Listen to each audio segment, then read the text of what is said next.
Coleman. I'm a former IRS agent and teaching instructor with the IRS. Welcome to my YouTube station.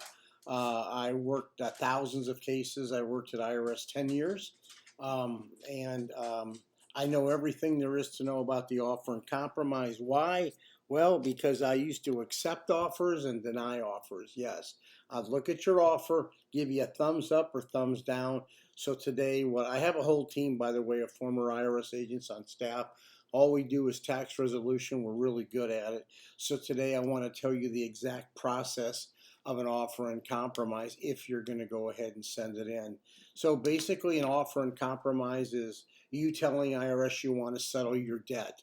You go ahead and you should hire someone like me or someone really good who knows what they're doing to file your offer and compromise. Most offers and compromise that are sent in by private individuals, they're really a lot of, I'd say, God, maybe 1, 2, 3% are accepted. It's a complicated form. It doesn't need to be complicated, but man, IRS made this a really messy process. I feel sorry for people having to work their way through these forms. It is really a mess. Anyway, let me tell you what's really important so you understand what IRS is going to do. When you first send that offer in, IRS is going to check it and find out truly if your offer is a good offer. So someone eventually, first of all, when they get it, they're going to look at your offer and make sure it's filled out correctly. Believe it or not, 50% of all offers go back. Because they're not filled out the right way. Then they get sent in. Then from there, when you pass the first level, just making sure it's filled out right, then it goes to the actual evaluator.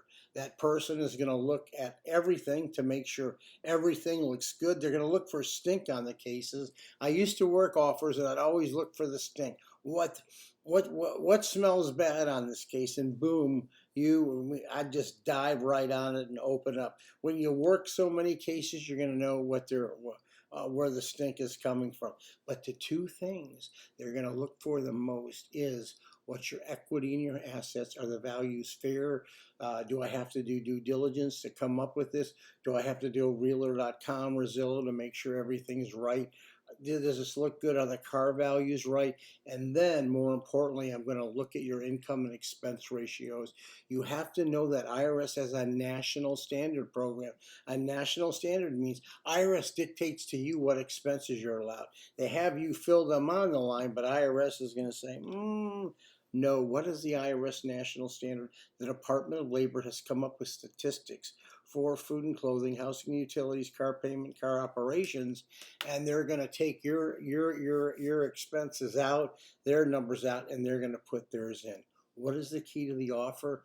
Is to make sure that you go ahead and put the lowest wholesale value you can on your assets and knowing the national standard. A lot of time, for instance, when someone calls me, I can't work that case right at the moment.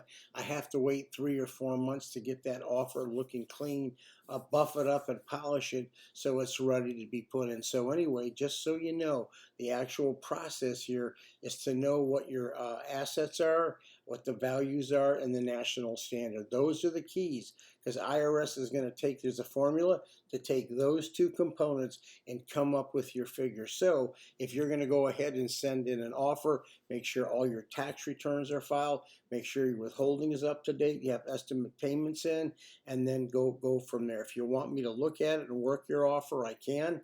I am a national expert. I taught the program. I give you an inside look at IRS. Join me, subscribe to me. I'd really appreciate it. Subscriptions mean a lot to me. Plus, I'm giving you the behind the scenes look at IRS that very few people can. Thank you.